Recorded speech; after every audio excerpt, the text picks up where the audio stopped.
বন্ধুরা, তোমাদেরকে দেখাচ্ছি আজকের ওয়েদারটা। বর্ষার পরে দুপুরের ওয়েদার, চমৎকার একটা ওয়েদার।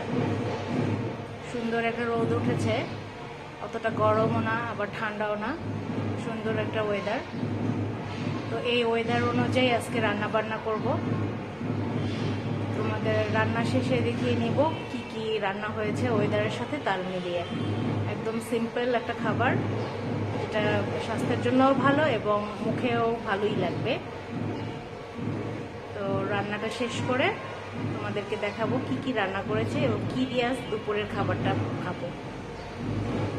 ততক্ষণ অপেক্ষা করো। তো বন্ধুরা, তোমাদেরকে আগেই দেখিয়ে দিয়েছিলাম যে দুপুরের ওয়েদারটা কী রকমের, কত সুন্দর একটা ওয়েদার ছিল। সেই ওয়েদার অনুযায়ী আজ রান্না বান্না করব বলেছিলাম। তো রান্নার কোনো ভিডিও দেখালাম না। তো রান্না করার পর কি কি রান্না করেছি, আজ দুপুরের খাবারে কি কি রেখেছি মেনু, সেটাই তোমাদের সঙ্গে শেয়ার করব, এটাই ভেবেছিলাম। তো সেভাবেই কাজ করেছি।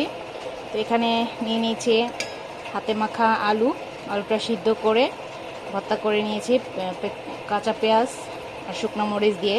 তো আমার ছেলে ভর্তা করার সময় বলছিল যে এখনই খুব একটা সুগন্ধ বের হচ্ছে। আসলে আজকে মরিচটা অন্যরকমভাবে ভেজেছিলাম। তো সবসময় আমি তেলে ভেজে নিই শুকনো মরিচটা। তো আজকে তেল ছাড়া শুধু খোলার ভিতরে টেলে নিয়েছি। তো তার জন্য অন্যরকমের একটা স্মেল বের হয়েছিল, খুব সুন্দর লেগেছিল ঘ্রাণটা। তো আলু ভর্তা করে নিয়েছি। আর এখানে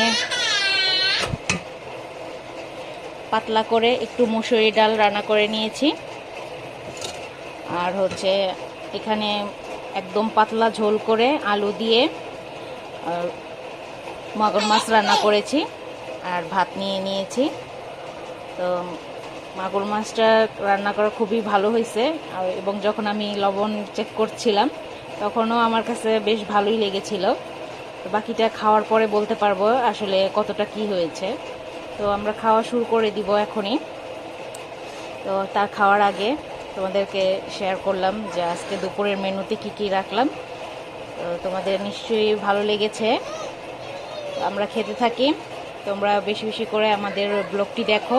পাশাপাশি নতুন ব্লগ দেওয়ার সাথে সাথে যেন তোমাদের কাছে পৌঁছে যায়, সেজন্য আমাদের চ্যানেলটিকে অবশ্যই সাবস্ক্রাইব করবে, সাথে সাথে লাইক, কমেন্টস এবং শেয়ার করবে। তো আজকের ব্লগটি এখানেই শেষ করছি। ভালো থেকো, সুস্থ থেকো, আল্লাহ হাফেজ।